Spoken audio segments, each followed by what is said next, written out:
Hello everyone, हम अभी steno आप सब अभी स्टेनो सीखेंगे, है ना। तो स्टेनो का कोर्स तो वैसे 6 महीने का होता है और साल भर का होता है, पर हम क्रैश कोर्स करवा रहे हैं जो 60 दिन में पूरा होगा स्टेनो का कोर्स। ठीक है, स्टेनो कैसे पढ़ना है, कैसे लिखना है और कैसे रीड करना है वो हम इन 60 दिनों में आपको बताएंगे।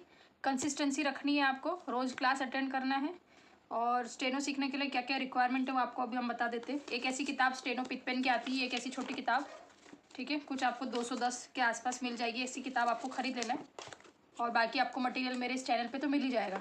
ऐसी किताब आपको ख़रीद लेना है और शुरुआत के दिन में आप ऐसी ये पेंसिल आती है अप्सरा, जो आप सब यूज़ करते हो बेसिक, ठीक है।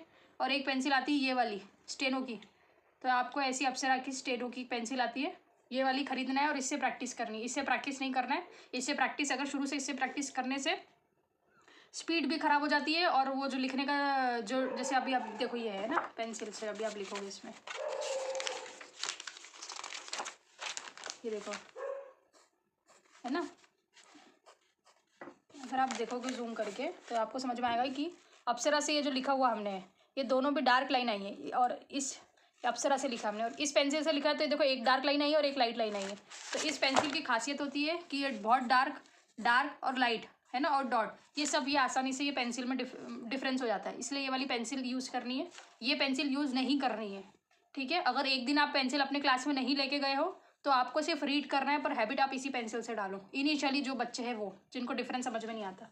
उसके बाद दूसरा है, जो लोगों का स्टेनो में जो हम एक्सरसाइज रीड करते हैं, जिनका 80 के ऊपर एक्सरसाइज हो गया है, वो सोचते हैं कि हम क्या पेन से प्रैक्टिस कर सकते हैं। तो बिल्कुल आप पेन से प्रैक्टिस कर सकते हैं, लेकिन जैसे पेंसिल में डिफर होता है वैसे ही पेन में भी डिफर होता है। एक पेन आता है जिसकी निब बहुत पतली होती है, ठीक है, और एक पेन आता है ये वाला जिसकी निब पतली होती है बट ये पेन पकड़ने में बहुत जाड़ा होता है। तो जब आप इससे लिखते हो तो उतना फ्रीक्वेंसी और उतना एक्यूरेसी नहीं आ पाता है, क्योंकि आपको समझ में नहीं आएगा। स्टेनो इट्स ऑल अबाउट कि आपने लाइट और डार्क के ऊपर स्ट्रोक्स जो है ये लाइट और डार्क के ऊपर होते हैं, राइट। तो आपको ये वाले पेन भी इस्तेमाल नहीं करना है, एक दो बार आप यूज़ कर सकते हो जब आप फ्रीक्वेंट हो जाओ। जैसे अगर आप इस पेंसिल में फ्रीक्वेंट हो जाओ फिर आप ये इस्तेमाल कर सकते हो। ठीक उसी तरह जब आप पेन में यूज़ करो, तो जब आप पेन से भी एक स्टेनो अच्छा लिखना सीख जाओ तो फिर आप ये यूज़ कर सकते हो, समझ रहे हो। तो आप पहले आपको गलत प्रैक्टिस नहीं करनी, पहले आपको सही प्रैक्टिस करनी है, फिर आप भले एडजस्टमेंट के लिए आप सब्सिक्वेंट एक दो दिन के लिए कोई दूसरी चीज़ इस्तेमाल कर सकते हैं।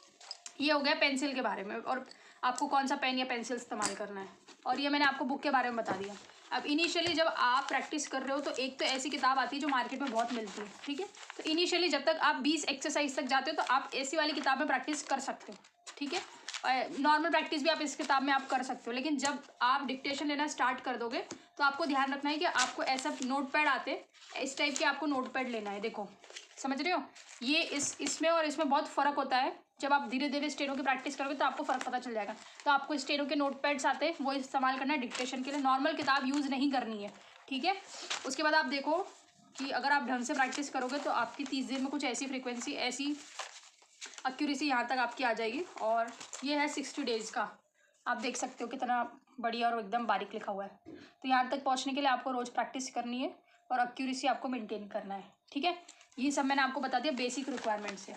जब भी आप स्टेनो का डिक्टेशन लेते हो हमेशा अपने पास एक ऐसा रबड़ रखो, आप रबड़ कोई भी इस्तेमाल कर सकते हो, ठीक है, बट कोशिश करो कि जनरली आपको ऐसे जॉइंट्स ये जो है ना, एज मिले आपको। जितने ज़्यादा रबड़ में एज रहेंगे उतना अच्छा रहेगा। जैसे मान लो आप लिखते हैं इफ द, है ना, तो आपका मान लो कुछ गड़बड़ है तो आप इससे कॉर्नर मिटा सकते हो। अगर आप सादा नॉर्मल रबड़ यूज़ करोगे तो मिटाने में पूरा मिट सकता है, बट एज वालों से आप बराबर एज मिटा सकते हो। तो ये हो गया रबड़ पेंसिल, और मैंने आपको बुक के बारे में बता दिया है। स्टेनो की प्रैक्टिस आप ढंग से करेंगे तो 60 डेज़ में आप स्टेनो सीख सकते हो। और 80 WPM 60, 80, 100 और 120 ये बहुत आसानी से आप सीख सकते हो। आपको सबसे ज़्यादा ध्यान रखना है जब तक आप WPM 60 नहीं सीखते हो। जब आप 60 सीख जाओगे तो बेसिक्स जब आपके पूरे क्लियर हो जाएंगे तो फिर it's will be very easy for you. उसके बाद फिर हम एडवांस फ्रेजोग्राफीज वगैरह बहुत होते हैं इसमें, स्ट्रोक्स वगैरह होते हैं, वो धीरे धीरे हम शॉर्ट एंड हम सीख जाते हैं। शॉर्ट एंड सीखते हो आपको 2-4 चीज़ें और ध्यान में रखनी है। एक तो ये कि जब भी आप कोई भी शॉर्ट हैंड सीख रहे हो तो आपको कम से कम रोज़ 2 या 3 घंटे उसकी प्रैक्टिस करनी है, और जो भी आप प्रैक्टिस कर रहे हो दूसरे दिन आपको रिवीजन करना है। 7 डेज़ का मिनिमम रिवीजन आपको करना ही करना है, हर 7 डेज़ का रिपीटेशन करना है। फिर पीछे का आप छोड़ते जाओगे तो भी चलेगा, 7 डेज़ का आपको रिपीटेशन करना है, ठीक है। ये आपको बेसिक समझ में आ गया। अब आप कल से क्लास में आइए और आप शॉर्ट हैंड्स के आपको चैप्टर्स मिल जाएंगे, रिकॉर्डेड लेक्चर्स भी मिल जाएंगे। और जिनको पर्सनली गाइडेड है, जिनको पर्सनली सीखना है, वो इसी चैनल पे आप मुझे कमेंट में आप भेज सकते हैं। सब्सक्राइब कर लीजिए चैनल, और बेल आइकन भी आप दबा दीजिए ताकि सारे नोटिफिकेशंस आपको मिलते रहे।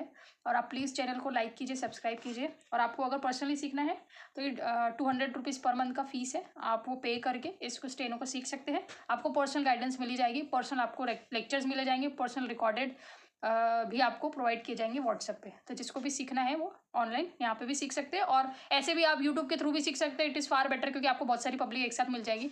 और अगर आपको क्लास में सीखना है तो आप क्लास में भी थ्रू सीख सकते हैं। उसमें आपको हर संडे एक टेस्ट दिया जाएगा उन 200 रुपीज़ में, और हर संडे एक डिक्टेशन दिया जाएगा जिसको करेक्ट मैं ही चेक करके आपको वापस करूँगी व्हाट्सएप पे। Thank you.